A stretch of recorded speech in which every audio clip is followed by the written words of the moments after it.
नमस्ते। आज हम एक बहुत ही दिलचस्प सवाल पर बात करने वाले हैं। जरा सोचिए, क्या होता अगर दुनिया से सारे देश और उनकी सीमाएं एक झटके में गायब हो जाती।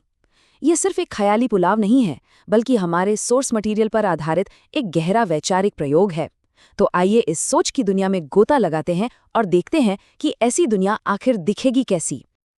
और यही वो एक सवाल है जो आज हमारी सारी बातचीत का सेंटर पॉइंट है। एक ऐसा सवाल जो हमारी पहचान, हमारे समाज, मतलब सब कुछ हिलाकर रख देता है। जरा कल्पना कीजिए, किसी दिन आप सुबह उठते हैं और आपको पता चलता है कि आपका पासपोर्ट, आपकी नागरिकता, आपकी राष्ट्रीय पहचान, इन सब का अब कोई मतलब नहीं रहा। वो सारे कागजात जो हमारी पहचान की सबसे बड़ी निशानी थे, वो बस कागज के टुकड़े रह गए हैं। तो चलिए सबसे पहले ये देखते हैं कि ये बिना बॉर्डर्स वाली दुनिया आखिर दिखेगी कैसे। मतलब अगर दुनिया के नक्शे से ये सारी लाइनें मिटा दी जाएं, तो फिर होगा क्या? ठीक है, राष्ट्र तो खत्म हो गए, पर फिर समाज चलेगा कैसे? कौन से नियम होंगे? इसकी बुनियाद क्या होगी? चलिए अब इसे समझने की कोशिश करते हैं। तो हमारे सोर्स मटेरियल के हिसाब से इस नई दुनिया की पूरी इमारत 3 पिलर्स पर खड़ी होगी। पहला है डिजिटल सिटीजनशिप, मतलब आपकी पहचान जमीन से नहीं बल्कि आपके विचारों और ऑनलाइन कम्युनिटी से होगी। दूसरा है एक ग्लोबल गवर्नेंस सिस्टम, सोचिए पूरी दुनिया के लिए एक जैसे नियम। और तीसरा लोकलाइज्ड स्टीवर्डशिप, यानी रिसोर्स मैनेजमेंट का एक बिल्कुल नया तरीका। तो चलिए पहले पिलर को थोड़ा और समझते हैं, डिजिटल सिटीजनशिप। इसका सीधा सा मतलब ये है कि अब पहचान इस बात से नहीं होगी कि कोई किस देश में पैदा हुआ है। नहीं, पहचान होगी ऑनलाइन नेटवर्क से, आपके जैसे सोचने वाले लोगों से, आपकी स्किल्स से।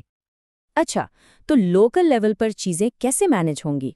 इसके लिए एक बहुत ही दिलचस्प आइडिया है बायो रीजन्स। मतलब अब रिसोर्स का बंटवारा पॉलिटिकल मैप के हिसाब से नहीं होगा, बल्कि नेचुरल इकोसिस्टम के हिसाब से होगा। जैसे एक नदी जहां जहां से बहती है, वो पूरा इलाका एक यूनिट माना जाएगा, भले ही पहले वो कई देशों में बटा हुआ हो। तो ठीक है, सिस्टम तो समझ आ गया, पर इस नए सिस्टम में इंसानों की जिंदगी कैसी होगी? हमारी संस्कृति, हमारी पहचान, ये सब कैसे बदल जाएगा? चलिए अब इस पर नजर डालते हैं। और ये जो हम देख रहे हैं, ये वाकई बहुत बड़ा बदलाव है। ये एक सीधी तुलना है पहले और अब की पहचान में। देखिए, पहले पहचान क्या थी? जहां पैदा हुए वो देश आपका, एक फिक्स्ड पॉलिटिकल पहचान। पर अब पहचान होगी आपकी जरूरतों से, आपके हुनर से। ये डायनामिक होगी, पर्सनल होगी। मतलब पहचान अब पत्थर की लकीर नहीं, बहते पानी की तरह होगी। तो इसका असर हमारी रोज की जिंदगी पर क्या पड़ेगा? अरे सब कुछ बदल जाएगा। घर अब इस हिसाब से नहीं मिलेगा कि पैसा कितना है, बल्कि इस हिसाब से मिलेगा कि जरूरत क्या है। और शहर देशों के नाम पर नहीं, स्किल्स के नाम पर बसेंगे। कल्पना कीजिए, एक शहर पूरा साइंटिस्ट्स का, दूसरा आर्टिस्ट्स का। और सरकारी वेलफेयर स्कीम्स की जगह सबको मिलेगी एक यूनिवर्सल बेसिक लाइवलीहुड, मतलब आर्थिक सुरक्षा की गारंटी। इस आइडिया को और भी जानदार बनाने के लिए हमारे सोर्स में एक बहुत ही कमाल का उदाहरण दिया गया है, रचनाकारों का तैरता शहर। सोचिए, एक तैरता हुआ शहर जो इनोवेटर्स और क्रिएटर्स ने मिलकर बनाया है। यहाँ किसी का कोई झंडा नहीं है, कोई देश नहीं है, सिर्फ हुनर है और आइडियाज हैं। और ये जो लाइन है ना, अब हम जमीन के लिए नहीं लड़ते, हम तर्क के माध्यम से सहयोग करते हैं। ये इस नई दुनिया का सार है, उसका निचोड़ है। सोचिए, हजारों सालों से जो जमीन की लड़ाइयां होती आई हैं, वो खत्म। अब फैसले तलवार से नहीं, तर्क से होंगे, सहयोग से होंगे। अच्छा, पर हमारी संस्कृति का क्या होगा? जब यूनिवर्सल ट्रांसलेटर होंगे, भाषा की कोई दीवार ही नहीं रहेगी, तो सोचिए क्या होगा? दुनिया भर के कल्चर एक दूसरे में ऐसे घुल मिल जाएंगे कि कुछ बिल्कुल नया ही बनेगा। एक नया खाना, नया संगीत, नए रीति रिवाज, जिनकी हम आज कल्पना भी नहीं कर सकते।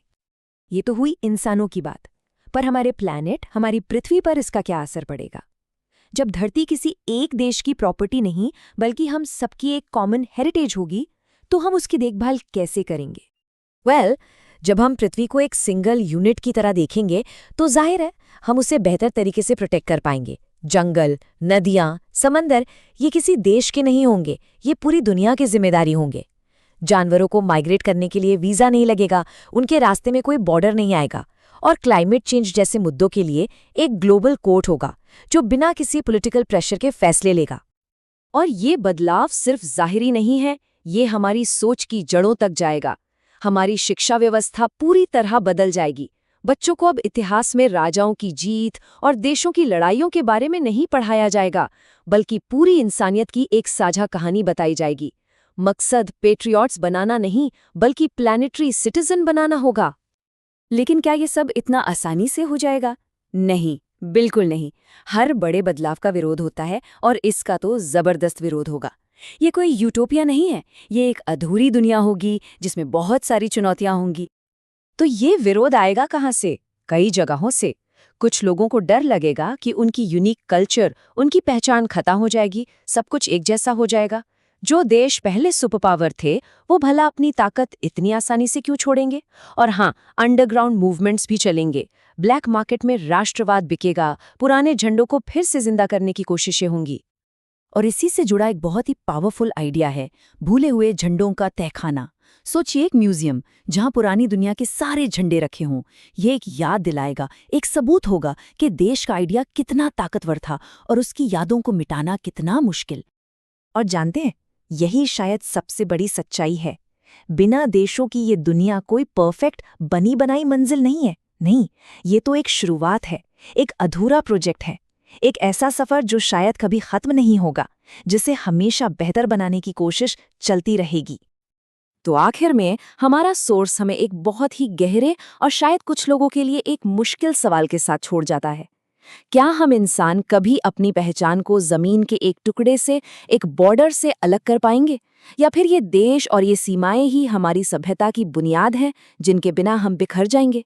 ये एक ऐसा सवाल है जिसका जवाब हम सबको मिलकर सोचना होगा।